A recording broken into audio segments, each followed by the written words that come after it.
ৰাম নাৰায়ণ ৰাম। আপোনালোকে সকলোৱে জানে যে আকাশতে সকলো নক্ষত্ৰ আৰু তৰা সৃষ্টি হৈছে। সূৰ্যৰ তুলনাত বহু গুণ ডাঙৰ ডাঙৰ নক্ষত্ৰ আকাশতে আছে। যেতিজৰা সৃষ্টি হৈছিল তেতিজৰা সৃষ্টিও অনুৰ দৰে সৰু আছিল। কিন্তু ধীৰে ধীৰে সৃষ্টি বিকাশ লাভ কৰিলে আৰু এই সৃষ্টি বিশাল হৈ পৰিল। যেনে বটগছটো বহুত ডাঙৰ হয়, কিন্তু ইয়াৰ বীজটো বহুত সৰু হয়। এই সৰু বীজটো বোৱাৰ পিছত ধীৰে ধীৰে বৃদ্ধি পায় আৰু একদিন বিশাল বটগছ হৈ উঠে। ঠিক তেনেদৰে আকাশৰ সকলো তৰা আৰু নক্ষত্ৰও সেই বীজৰ দৰে সৰু আছিল। ইমান সৰু যে বিজ্ঞানীজনে নিজৰ যন্ত্ৰৰ সহায়তেও ইহঁতক দেখা নাপায়। এই আকাশটো আদি অনাদি বেদৰ সম্পূৰ্ণ কিতাপ। এই কিতাপটো আচল কিতাপ, যি মানুহে সৃষ্টি কৰা নহয়। এই কিতাপত অগণন পৃষ্ঠা আছে। এই পৃষ্ঠাবোৰ হৈছে অগণন তৰা আৰু গৃহ নক্ষত্ৰ। প্ৰতিটো গৃহ নক্ষত্ৰৰ ভিতৰত পঞ্চভূত অন্তৰ্ভুক্ত। এই সকলো নক্ষত্ৰ পঞ্চভূতৰ পৰা সৃষ্টি হৈছে। য'ত পানী, শক্তি, বতাহ সকলো আছে।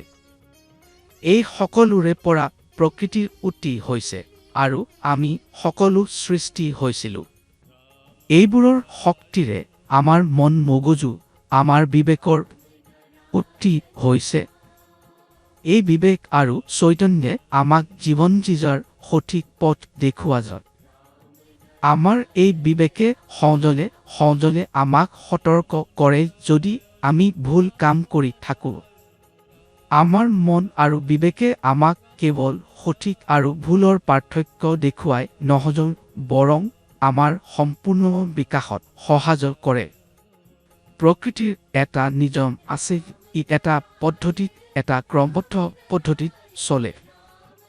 এই পদ্ধতিটোৱে একে আনক একত্ৰিত কৰি ৰাখে। মহাকাশত যিমান গৃহ নক্ষত্ৰ আছে সকলোতে একে আনৰ সৈতে এক সন্তুলন বজাই ৰাখে, কেতিয়াও কোনো একে আনৰ সৈতে সংঘৰ্ষ নোহোৱা। কিয়নো এইবোৰ সকলো নিয়ম অনুসৰি চলে। আকাশত কেতিয়াও কোনো একে আনৰ সৈতে বৈষম্য নাথাকে, বিদ্বেষৰ অনুভূতি নাথাকে। তেন্তে কিয় পৃথিৱীত সকলোৰে মাজত বৈৰ আছে, বিদ্বেষ আৰু ঈৰ্ষা আছে? কিয় মানুহে ইয়াত একে আনৰ সৈতে বৈষম্য কৰে, কেতিয়াবা ধৰ্মৰ নামত, কেতিয়াবা জাতিৰ নামত? আমি কিয় আকাশ প্ৰকৃতিৰ পৰা এই শিক্ষা নলওঁ যে কেনেকৈ নিয়ম অনুসৰি জীৱন জীয়াব লাগে, শৃংখলাৰে জীৱন জীয়াব লাগে? জীৱন যাপন এটা ক্ৰমবদ্ধ পদ্ধতিত কৰিব লাগে। এই শিক্ষা আমি ল'বই লাগিব। আকাশ, মহাকাশ আৰু প্ৰকৃতিৰ পৰা আমি সকলো পাইছোঁ। এইবোৰ সৰ্বশ্ৰেষ্ঠ, ইয়াৰ পৰা ডাঙৰ একো নাই।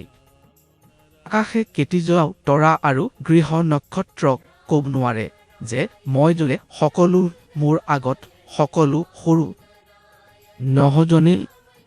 তেন্তে মানুহে যি ইয়াৰ দানৱ কিয় এই ধৰণৰ পৰিৱেশ সৃষ্টি কৰিছে? কিয় মানুহে ক'ব যে মই দৰে সকলো? এই সকলো কথা মানুহৰ স্বভাৱ আজিৰ দিনত সলনি কৰাৰ প্ৰয়োজন আছে, যাতে পৃথিৱীত সকলো সমানে থাকিব পাৰে। কোনোবাই কোনোবাৰ সৈতে বৈষম্য নকৰে, ঈৰ্ষা নকৰে। এই স্বভাৱ যদি আপুনি সলনি কৰিব বিচাৰে, এটা নিয়ম অনুসৰি জীৱন জীয়াব বিচাৰে, তেন্তে স্বাভাৱিক যে আপোনাক ৰাম নাৰায়ণ ৰাম নামৰ সৈতে জড়িত হ'ব লাগিব। এইটো সেই বীজ মন্ত্ৰ যি আপোনাৰ জীৱনত অৰ্থপূৰ্ণ পৰিৱৰ্তন আনে। আজিলৈকে লাখ লাখ মানুহে এই নামৰ সৈতে জড়িত হৈ নিজৰ জীৱন উন্নত কৰিছে। জীৱনৰ সঠিক অৰ্থ বুজিছে তেন্তে আপুনি কিয় দেৰি কৰিছে আপোনাৰ সমাজত পালে ৰাম নাৰাজন ৰামৰ জপ কৰক ধীৰে ধীৰে এই নামটো আপোনাৰ শ্বাসৰ সৈতে জড়িত হৈ পৰিব আৰু আপোনাৰ শৰীৰৰ প্ৰতিটো কোষত বাস কৰিব